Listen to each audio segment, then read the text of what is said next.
Pois xa estamos de novo con todos vostedes, e damos a boa noite e a benvida a Xaquín Rubido, presidente da Plataforma en Defensa da Ría de Arousa, conocida como Pedra. Moi boa noite, benvido, señor Rubido. Boa noite, moitas grazas. Bueno, fágame un balance un pouquiño xa que pasaron casi 48 horas da manifestación en Santiago, un pouquiño ese contexto, ese análisis ahora un pouquiño máis en frío. Bueno, a verdade é que 19 meses despois de ter comenzado ese movimento social que foi medrando pouco a pouco ao redor da oposición a esta gran pasteira que Altri, que conhecemos popularmente como Altri, pois realmente non deixaba de ser un test de ver se realmente o movimento social que se foi configurando ao redor desta reivindicación pois se mantiña e se convertía en algo transversal e era capaz de mobilizar un número moi significativo de cidadanos de Galicia. Hai un ano, no 24 tamén en decembro, non sei se... Efectivamente, sí, era exactamente un ano. Por eso. E entón, claro, realmente é moi valorable, valorámoslo moi positivamente, porque, claro, esa afluencia mantense a pesar de que, digamos, a política comunicativa da Xunta de Galicia neste tema ten mudado cualitativamente, ou sea, de estar defendendo públicamente a empresa Altri, de estar da man do seu Consello de Administración en moitas iniciativas, pasan a poñerse de perfil, a decir que sai un asunto da empresa, que non é un asunto deles, e iso, queiras ou non, pois actúa sobre a opinión pública, facendo pensar que o tema está resolto, e iso non é certo, o tema non está resolto. O tema non está resolto porque hai enriba da mesa unha DIA positiva, ou seja, unha declaración de impacto ambiental positiva que permite que a Xunta autorice o proxecto mediante a autorización ambiental integrada. Pero ten atrancos desde Madrid, non? Digamos que... E según comunica a empresa, algún favorable desde a Unión Europea. Bueno, eso xa é máis opinable, non? Vamos a ver, o que sí é certo é que a ampla movilización social e transversal, sobre todo, eu poño acento en a transversalidade. Por qué? Porque non é só unha cuestión da ría e unha cuestión do sector agrogandeiro, digamos. Sí, que un principio a xente pode localizar un poquinho máis a ría, aí o marisqueo e a acuicultura, non? Exactamente, pero estamos vendo como moita xente vese afectada polo modelo que implica, polo modelo industrial que implica colocar en toda a cunca hidrográfica do río Ulla actividades con tanto impacto como unha celulosa ou a mina de Touro. E hai que ter en conta, digamos que, por refrescarlle a audiencia, por si algún oyente ou telespectador está despistado, do río Ulla abastece, beben 145.000 habitantes máis ou menos. E iso non só é para os que estamos como fixos pegados ao entorno da ría, principalmente a comarca de Barbanza, Padrón, Sar, Barbanza, tamén Valga, Catoira e Vilagarcía, creo que esta chega.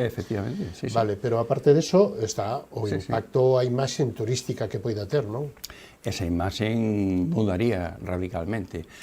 O que está en xogo é o modelo produtivo e a paisaxe natural e cultural deste país, porque, de alguna forma, o turismo e a paisaxe están estreitamente vencellados. E cada vez a ganar máis. Efectivamente. O sea, esa complementación ou simbiosis, ou como lle queramos chamar, está chamada a potenciarse, non? Efectivamente, pero ademais esa simbiose se dá xunto con outra simbiose, a simbiose que existe entre todos eses miles e miles de familias que viven do mar e as poboacións ribeireñas da Ría de Arousa. A Ría de Arousa é unha cidade difusa en os libros de xeografía.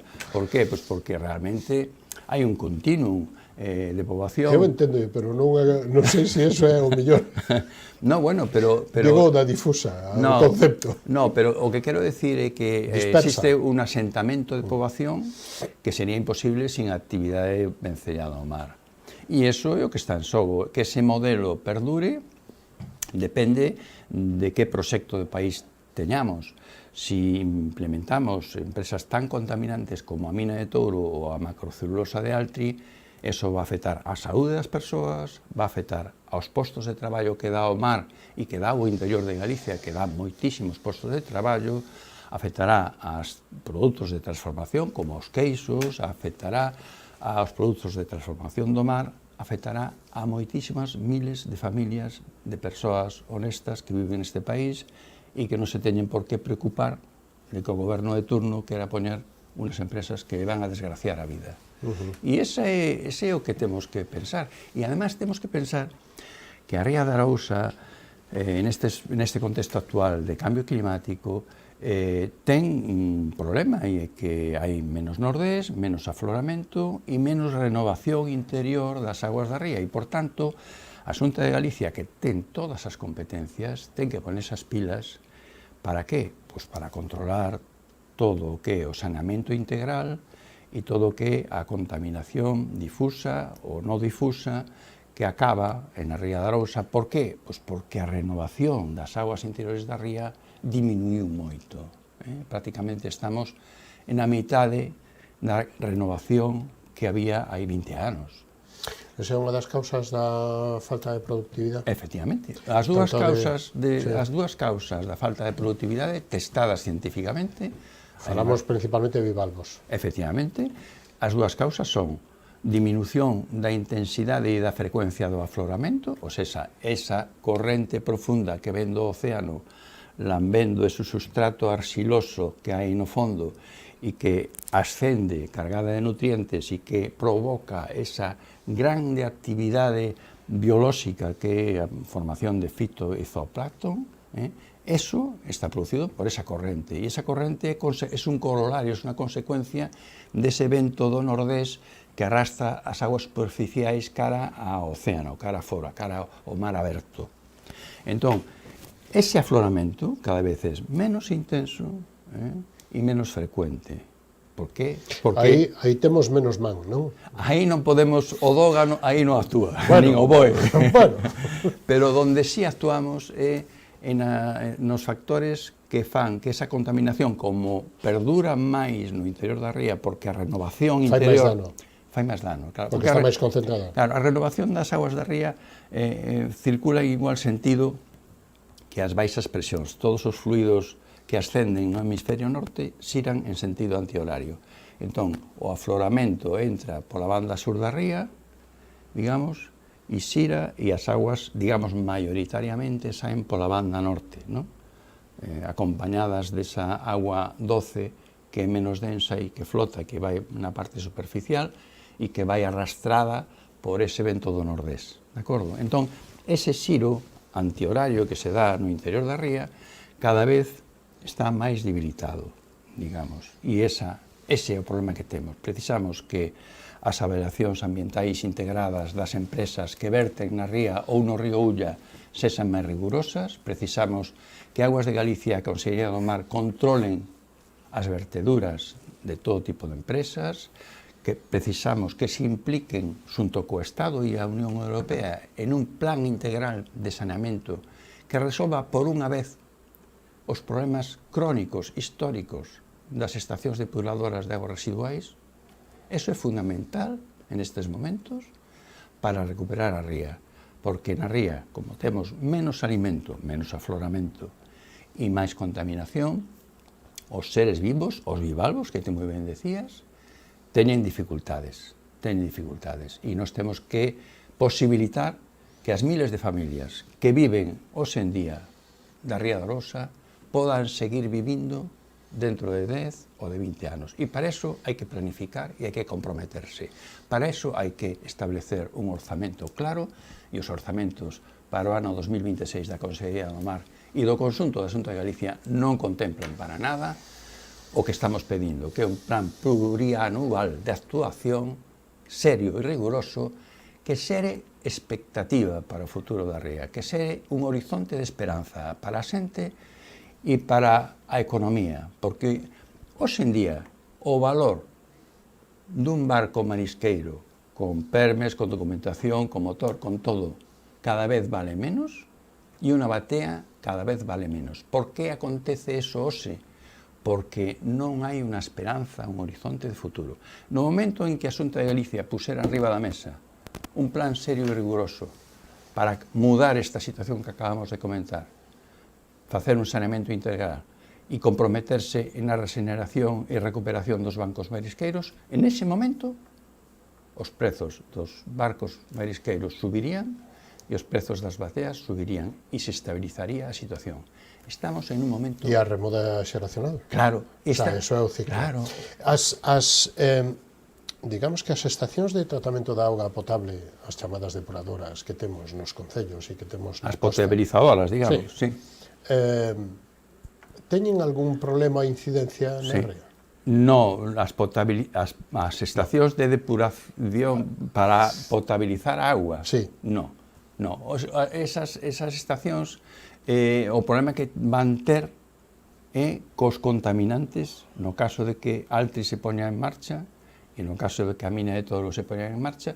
Por qué? Porque os tipos de contaminantes que botan ao río non, digamos, os mecanismos de depuración que teñen non permiten... E as outras, as de tratamientos de residuos? Vamos a ver, as estacións depuradoras de aguas residuais históricamente na Ría de Arousa funcionaron mal, estiveron mal dimensionadas, non teñen en conta a población flotante do Brán, non teñen en conta... As novas, as que funcionan ben, teñen algunha incidencia negativa? Si funcionan ben, non? Vale. Pero se funcionan mal, sí. Vale, bueno, xa, as que funcionan mal, as que están desbordadas, están desbordadas. E hai un problema que tamén temos, e é que en a Ría de Arousa debería de haber un tratamento para eliminar os nitratos e fosfatos. O sea, por qué? Pois porque se as depuradoras tiveran un tratamento anaerobio para precisamente eliminar os nitratos e fosfatos, eliminaríamos unha das causas máis importantes da influencia das mareas vermellas. As mareas vermellas dependen de moitos factores, pero precisan dun contexto onde haxa nitratos e fosfatos en cantidade. Se eso o retiramos porque as depuradoras teñen tratamento que elimina os nitratos e fosfatos, facilitaríamos que houbera menos mareas vermellas e menos intensas. Apoios políticos na manifestación. Bloque, PSOE, PP? Sumar, PP había xente do PP, ou seja, que pasa? Que, bueno, pasa, supoño que con todas as forzas políticas que acceden ao goberno, que cando teñen esa responsabilidade de goberno, pois lles costa máis dar a cara e recoñecer que teñen un problema entre más, pero eu sei que hai xente do PP en contra de que este Altri. Na plataforma facemos reunións abertas, hai xente de todas as cores, e funcionamos indistintamente sesas votes o que votes. Aquí non se trata de ser do PP ou de tal, aquí o que se trata é de que a ría é un asunto de todos e de todas, claro, pero por eso, e temos que contar con todos e con todas. Pero a importancia que o Parlamento galego... Claro, o que non podemos permitir, e tampouco yo podemos permitir nin ao PP, nin a ninguna forza política, por exemplo, que cando se eleva ao Parlamento de Galicia unha ILP para declarar de interese xeral o sector de baixura, ou seja, pesca de baixura, marisqueo e bateas, o PP vote abaixo esa ILP. Porque eso significa que o PP non defende a baixura deste país, que defende outro modelo productivo. E, de feito, o portavoz de pesca do PP así o afirmou en ese debate, dicindo que eles xa no 2011, en agosto de 2011, aprobaran no Consello da Xunta declarar de interese xeral a acuicultura industrial. Ese é o modelo do PP. Eso é o que se ve nos orzamentos, por exemplo, de 2026. A cantidade de millóns que adican a acuicultura industrial está sobredimensionada con relación en comparación coa cantidad que se dedica en esta situación crítica ao marisqueo e ás bateas. Porque todo é complementario, non excluyente, non? Sí, pero claro, cando ti ves que a orientación dos orzamentos é claramente a favor dun modelo e o outro que está en unha situación crítica non lle das unha solución aos seus problemas, ti estás apostando por unha opción que va a sustituir a traicionar. Ese dato hai que mirar a tendencia, que ahora mismo sí que non teño ese dato por tendencia nos últimos anos ou na... Eu teño.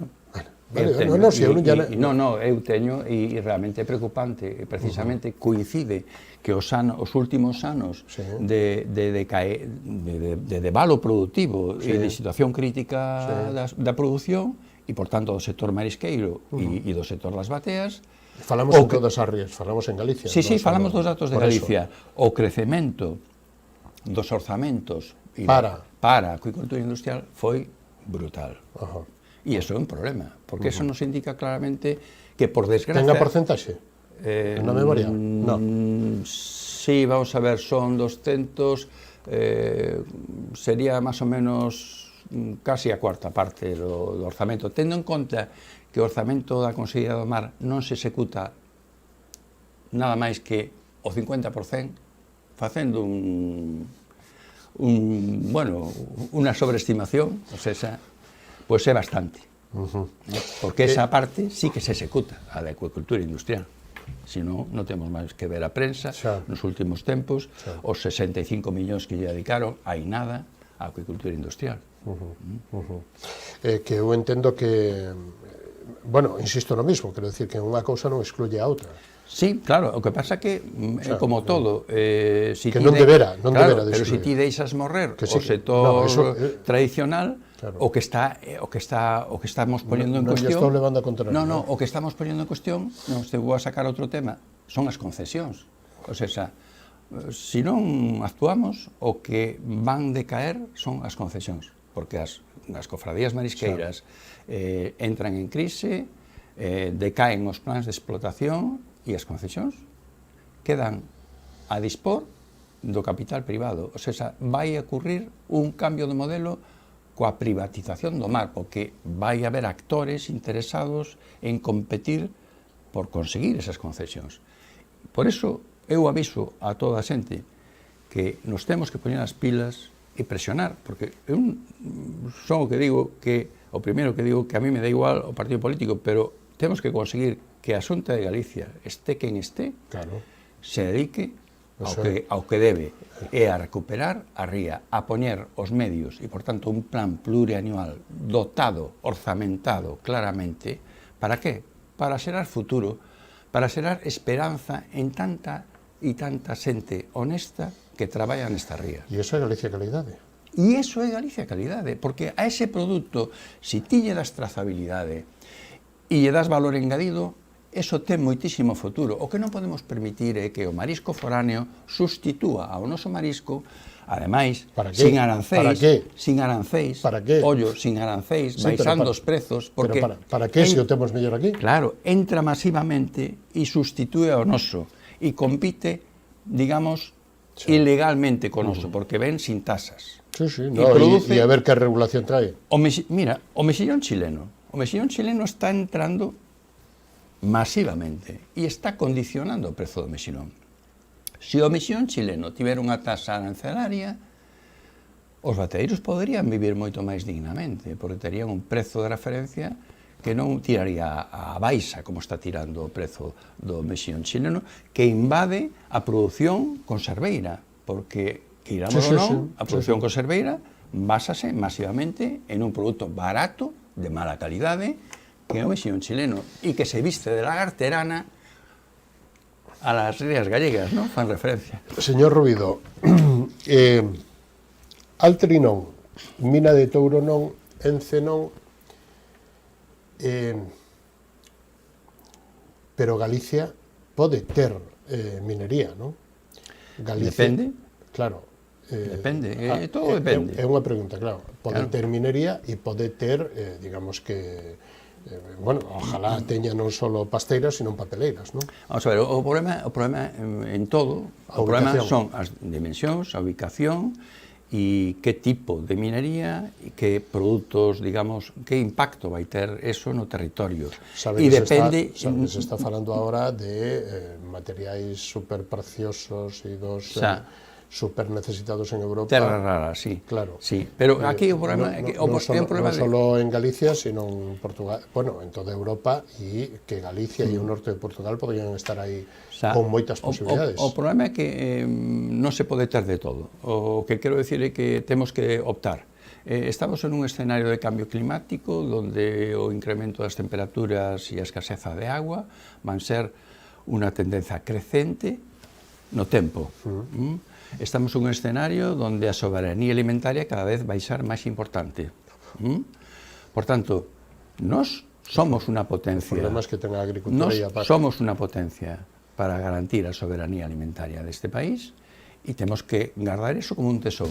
O que non podemos é comprometer a nosa agua, porque a agua é futuro. Eu non estou dicindo algo e sí. Non, pero non te estou contestando no sentido de que ti defendas algo e sí. Eu estou dicindo que o que temos que ter en conta é o contexto histórico que nos tocou vivir e planificar cara ao futuro. E planificar cara ao futuro significa ter en conta que a agua é un ben escaso, que vai ser moito máis escaso na medida que avancemos no tempo, e planificar para o futuro significa que non podemos permitir que Galicia se convirta en un eucaliptal, porque vai haber incendios cada vez máis poderosos, con moita menos capacidade do ser humano para controlalos, se fala de incendios de sexta xeración, e se o modelo industrial da Xunta de Galicia, como están demostrando, é inzar o territorio de celulosas, eso implica seguir incrementando a eucaliptización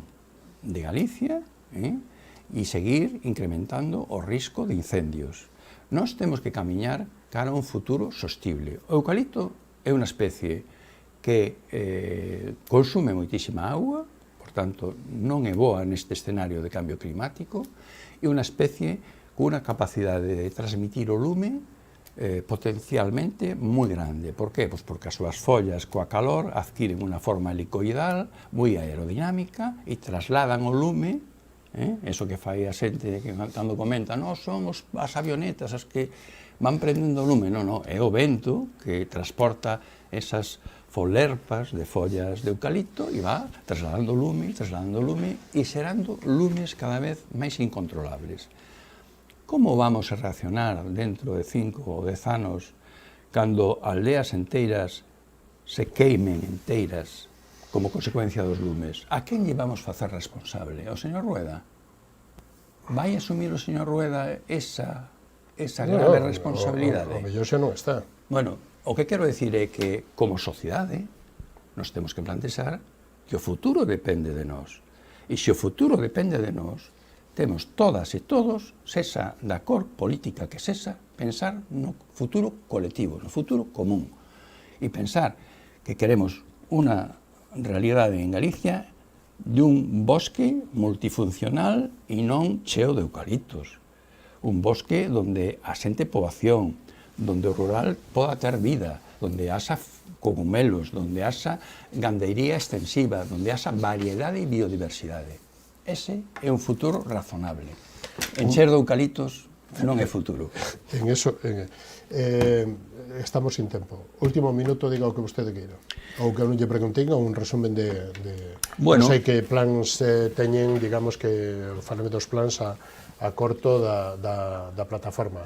Os nosos plans pues, son continuar defendendo este país e en particular defendendo a Ría de Arousa, buscando unha armonía, buscando que todos podamos convivir amigablemente, que a auga, como decía antes, sexa un recurso a agardar, a preservar da contaminación e non favorecer implantar industrias claramente lesivas para o territorio que levan a riqueza para fora, que crean en valor engadido fora, pero que aquí non deixan nada máis que contaminación.